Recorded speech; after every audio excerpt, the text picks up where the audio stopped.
welcome to the geography video for the sixth form options evening. I've got with me Callum and Enya, our subject ambassadors. So I'm going to ask them a series of questions and then they're going to ask me some about geography A-level.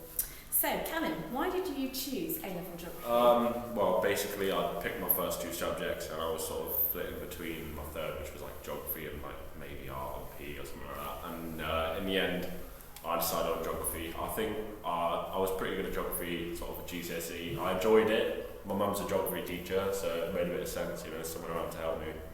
But mostly I think that it is quite a relevant subject, so I thought that I could do a lot with it maybe if it came down to it. Thanks, Callum. Enya, what are you looking forward to most about the geography A-level? I'm looking forward to the fieldwork in Wales next year to get to see things first on, and then also going into further detail on topics we learn at GCSE. Callum, where do you think geography A-level will lead?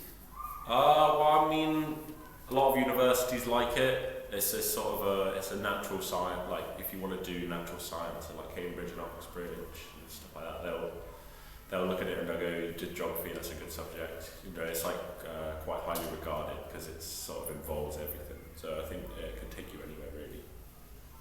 And yeah, what do you enjoy about geography? I like how it answers questions I've always been curious to know about the world and how it functions, like tectonic plates and the weather. As well, I've always perceived geography as the countries working quite similar to each other, but learning about social, political and economic issues has allowed me to see the developing gap in the world, and therefore I enjoy geography as it perhaps corrects me on the knowledge I know and allows me to gain more about the world I live in. Thank you. Why would you recommend geography A-level to the students?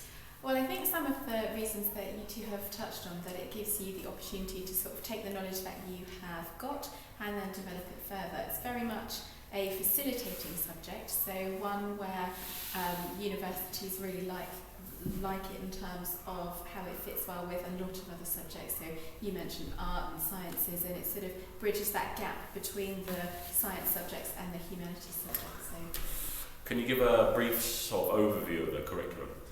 Okay, so the A-level is broken down into four main parts.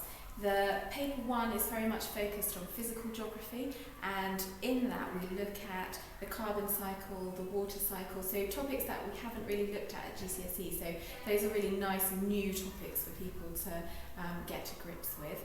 And then we do more familiar subjects like coasts and tectonics, which people are often sort of quite keen to learn and go a little bit deeper about. And then in paper two, this is often an area that people are least confident on. So we look at globalization, we look at superpowers, we look at the sort of place of countries in the world, and also spend a lot of time looking at diverse places, so getting a real sense of what our local place is like and how it contrasts then with other places in the UK. Paper 3 is a synoptic paper, so it takes an overview of all of the topic areas, and then you answer a series of questions in the exam that sort of draw your knowledge from all of those topic areas. And then of course there's the final part of the course, which is an NEA, so a non-examined assessment. We might refer to it as coursework, and that is your opportunity to look up anything within geography. So I've had students look at lichen trails on Dartmoor or skateboarding in Malmo. So there's a real scope for you to take something that you're interested in and then kind of run with it. So yeah. Yeah, could you maybe branch out some of those assessment points a bit?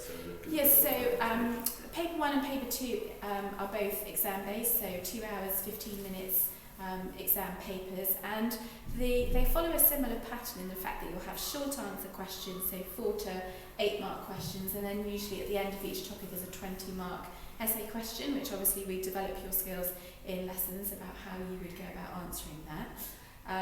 And then paper 3 is the same amount of exam time, but it's worth a lot less marks, so you have built into that exam some reading time to look at all of the resources and really to think about the topic areas that you are being asked to look at, and the chance to develop and plan your answers to the questions. And in that paper there is a slightly longer marked answer of 24 marks, but again, we practice those and we look at all of those skills throughout the year. The NEA is teacher assessed, and it's worth 20% of your A-level. So that's done in sort of lesson time, some lesson time, and obviously at home, and then submitted to your teachers, who then mark and then send that off to the exam board. Should I not ask you about the NEA because you've gone into detail? So I just sort of a bit about fieldwork. Yeah, that's fine. Can you tell us any information about the fieldwork we'll be doing in geography?